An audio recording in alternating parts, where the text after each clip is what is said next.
विमानामध्ये 169 भारतीय, 53 ब्रिटिश आणि 7 पोर्तुगीज नागरिक प्रवास करत होते। विमानामध्ये एक कॅनेडियन नागरिक देखील प्रवास करत होता। 2 पायलट्स आणि 10 क्रू मेंबर्स देखील विमानामध्ये होते।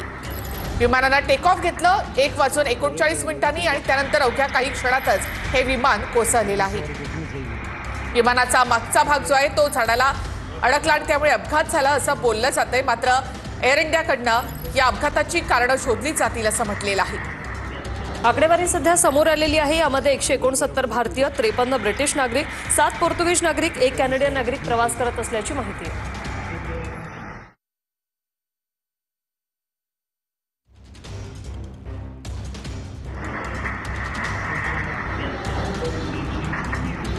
पूरे गए हुए हैं कोई मतलब सवारी कितनी થઈ ગઈ।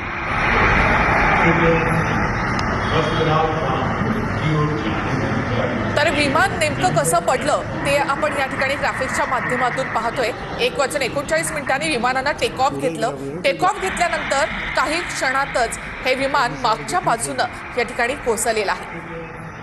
टेक ऑफ घेतल्यानंतर हे विमान कोसळलं। मेघानी परिसरामध्ये एका बिल्डिंगच्या परिसरामध्ये हे विमान कोसळलं। या विमानामधून 242 प्रवासी प्रवास करत होते। एअर इंडियाचं हे विमान 1:39 या विमानानं टेक ऑफ घेतलं आणि पुढच्या काही मिनिटातच हे विमान मागच्या बाजूने असं कोसळलं। शेवटचा मेसेज हा पायलटकडनं देण्यात आलेला होता एटीसीला। एटीसीने त्यानंतर पायलटशी संपर्क साधण्याचा प्रयत्न केला, मात्र तोपर्यंत त्यांचा संपर्क तुटला होता। तर एअरपोर्ट पासून अवघ्या काही मिनिटांवरच हा अपघात झालेला आहे। अहमदाबाद इथलं एअरपोर्ट त्यानंतर बंद करण्यात आलेलं आहे। विमान कोसळतानाची ही दृश्य देखील आपण या ठिकाणी पाहतो। विमान कोसळलं आणि आगीचे धुराचे लोट या ठिकाणी पाहायला मिळाले। हे विमान ज्या प्रकारे क्रॅश झालेलं आहे त्यावरून या अपघाताची भीषणता लक्षात येते।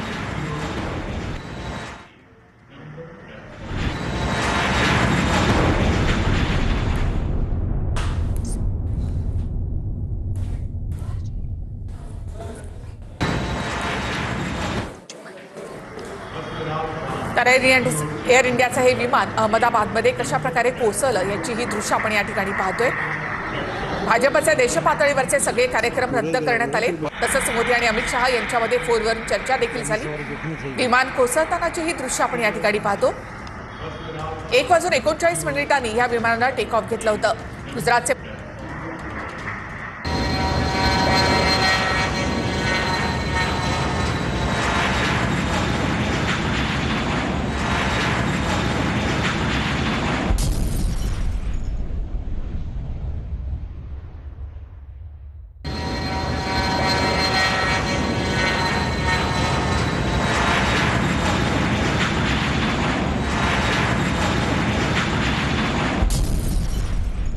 आणि आताची आणखी एक या संदर्भातली मोठी बातमी।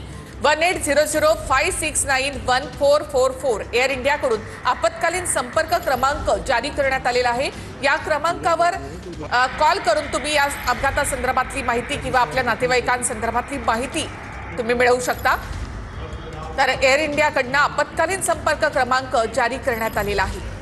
1800569144 हा नंबर जो आहे तो एअर इंडियाकडून जारी करण्यात आलेला आहे। आपत्कालीन संपर्क क्रमांक आहे हा। ही 2 दृश्य आपण पाहतोय। दुसरी दृश्य आहेत या ठिकाणी सध्या कूलिंग ऑपरेशन सुरू आहे। हा तो परिसर आहे ज्या ठिकाणी अपघात झालेला आहे। या ठिकाणाहून अनेक लोकांना सध्या बाहेर काढलं जात आहे, कारण हे विमान जे आहे ते रहिवासी इमारतीवर कोसळलं। यानंतर या इमारतीला देखील आग लागलेली आहे। तर अनेक मोठं नुकसान या ठिकाणी झालेलं आहे। अनेक वाहनं जी आहेत ती जळालेली आहेत, इमारतीला आग लागलेली आहेत, आजूबाजूच्या झाडांना देखील आग लागलेली आहे। अग्निशमन दलाच्या गाड्या या ठिकाणी सध्या दाखल झालेल्या आहेत आणि कूलिंग ऑपरेशन आग विझवण्याचं काम देखील या ठिकाणी सध्या सुरू आहे। AI-171 हे विमान कोसळलेलं आहे आणि या अपघातानंतर त्वरित सध्या रेस्क्यू ऑपरेशन राबवण्याचे आदेश मुख्यमंत्री पटेल यांनी दिलेले आहेत। भाजपचे देशपातळीवरील सर्व कार्यक्रम आज रद्द करण्यात आलेले आहेत। लवकरात लवकर या विमान अपघातात जे जखमी झालेले आहेत त्यांना रुग्णालयात पोहोचवण्याचं काम हे युद्ध पातळीवर सध्या सुरू आहे। अनेक ॲम्ब्युलन्स या ठिकाणी दाखल झालेल्या आहेत, अनेक एअर ॲम्ब्युलन्स देखील दाखल झाल्या। तर एअर इंडियाचं हे विमान अहमदाबादमध्ये कोसळलं। देशातला हा सगळ्यात मोठा अपघात 1978 नंतरचा देशातला हा सगळ्यात मोठा अपघात आहे। प्रवासी विमान हे कोसळलेलं आहे। नागरी उड्डाण मंत्री राममोहन नायडू हे देखील अहमदाबादच्या दिशेने आता रवाना झाले। तर 1978 नंतर एअर इंडियाच्या विमानाचा हा सगळ्यात मोठा अपघात। अपघाताची ही दृश्य पाहिल्यानंतर या अपघाताची भीषणता आपल्याला लक्षात येते। या इमारतीचा काही भाग जो आहे तो देखील या ठिकाणी कोसळलेला आहे। विमानाचा मागचा भाग जो आहे तो या इमारतीला धडकलेला आहे। ही काही वेळापूर्वीची दृश्य आहे ज्या वेळेला जखमींना या रुग्णालयामध्ये आणण्यात येत होतं। इथे एक सरकारी रुग्णालय आहे, त्याच्या बाजूलाच हा अपघात झाला। त्यानंतर जखमींना तातडीनं या रुग्णालयामध्ये दाखल करण्यात आलेला आहे। तर अपघात कसा झाला, विमान कसं कोसळलं ते आपण या ठिकाणी पाहतोय। टेक ऑफ घेतल्यानंतर काही मिनिटातच विमानाचा मागचा भाग जो आहे तो खाली आला आणि त्यानंतर विमान कोसळलेला आहे। 242 प्रवासी या विमानामधून प्रवास करत होते। तसंच गुजरातचे माजी मुख्यमंत्री विजय रुपानी हे देखील या विमानामध्ये होते। तर 11 लहान मुलं, 2 लहान बालकं देखील या विमानातून प्रवास करत होती। 300 प्रवासी क्षमता असणारं हे विमान आहे। यामध्ये 242 प्रवासी प्रवास करत होते। यामध्ये 169 भारतीय प्रवासी होते, 53 ब्रिटिश प्रवासी होते, 7 पोर्तुगीज प्रवासी होते आणि 1 कॅनेडियन प्रवासी प्रवास करत असल्याची माहिती समोर येते।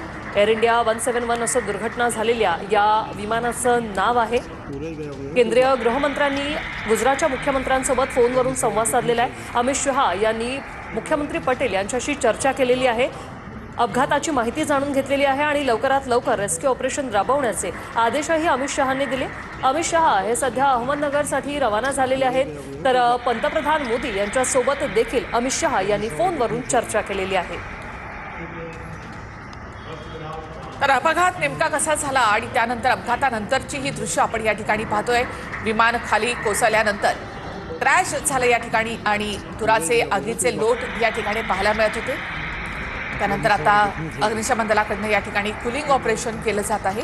एनडीआरएफची टीम देखील या ठिकाणी दाखल झाली आहे। या अपघाताची भीषणता या सगळ्या दृश्यांमधून आपल्याला पाहायला मिळते। इमारतीच्या बाजूला हे विमान जे आहे ते कोसळलेलं आहे। रहिवासी भागामध्ये हे विमान कोसळलं, त्यामुळे आजूबाजूला असलेले लोक जे आहेत ते यामध्ये जखमी झाले होते।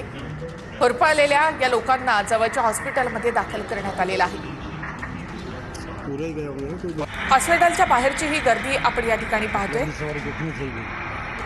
अनेक प्रवाशांचे नातेवाईक देखील या ठिकाणी आता आलेले आहेत। तर अनेक मोठ्या प्रमाणात प्रशासन देखील या ठिकाणी सज्ज आहे।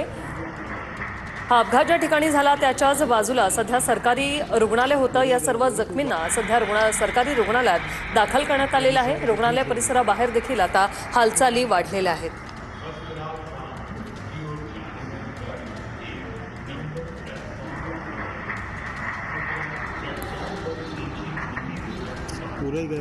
एअर इंडियाचं विमान अहमदाबादमध्ये कोसळलं, सगळ्यात मोठा देशातला आजचा हा अपघात। 242 प्रवासी या विमानामधून प्रवास करत होते। माजी मुख्यमंत्री गुजरातचे विजय रुपानी हे सुद्धा अपघातग्रस्त विमानामध्ये होते। अपघात नेमका कसा झाला त्याची ही ग्राफिक्सच्या माध्यमातून ही दृश्य आपण पाहूया। विमानाने 1:39 टेक ऑफ घेतलं आणि त्यानंतर विमान खाली आलेले विमानाचा मागचा भाग जो आहे तो खाली आला आणि त्यानंतर विमान क्रॅश झालेला आहे। 1978 नंतर भारतातला हा सगळ्यात मोठा विमान अपघात। एअर इंडियाचं विमान 1978 मध्ये देखील अशाच प्रकारे क्रॅश झालेलं होतं। त्यानंतर आता अहमदाबादमध्ये हे सगळ्यात मोठा दुर्दैवी असा हा अपघात। कॅप्टन सुमित सबरवाल या विमानाचे कॅप्टन होते। त्यांना 8200 तास विमान चालवण्याचा अनुभव होता। एक अनुभवी कॅप्टन तसंच क्लाइव्ह कुंदर हे फर्स्ट ऑफिसर होते। त्यांच्या सोबत 242 प्रवासी या विमानातून प्रवास करत होते। टेक ऑफ घेतल्या या विमानाने 1:39 आणि अवघ्या काही वेळातच हे विमान जे आहे ते प्रवासी इमारतीवर जाऊन धडकलेलं आहे। या अपघाताचं नेमकं कारण काय आहे हे सध्या शोधण्यासाठी एक पथक देखील सध्या रवाना झालेलं आहे। एक्सक्लुझिव्ह दृश्य या ठिकाणी आपण पाहतोय। तर एअरपोर्टवरची ही दृश्य आपण पाहतो, ज्या ठिकाणी विमान कोसळलं त्या ठिकाणची ही दृश्य आहेत आणि विमानाचा जो मागचा भाग आहे तो या बिल्डिंगमध्ये अडकलेला देखील या ठिकाणी आपल्याला पाहायला मिळतो। या बिल्डिंगवरच हे विमान जे आहे ते कोसळलेलं आहे। विमान कोसळलं आणि त्यानंतर त्याचा स्फोट झाला, आग लागली तर विमानाचा काही भाग जो आहे तो या बिल्डिंगमध्ये असा अडकलेला पाहायला मिळतोय। तर झाडं आहेत या ठिकाणी, झाडं देखील या ठिकाणी तुटलेली पाहायला मिळत आहेत। ज्या ठिकाणी अपघात झाला त्या ठिकाणची ही दृश्य आहेत। तर झाडं जी आहेत ती या ठिकाणी तुटलेली पाहायला मिळत आहेत। इमारतीमध्ये विमानाचा मागचा जो भाग आहे तो इमारतीमध्ये या ठिकाणी अडकलेला देखील पाहायला मिळतो। हीच ती बिल्डिंग आहे ज्या ठिकाणी अपघात झाला आणि विमान या ठिकाणी क्रॅश झालेला आहे। विमानाचा मागचा जो भाग आहे तो या बिल्डिंगमध्ये काही भाग अडकलेला देखील पाहायला मिळत आहे।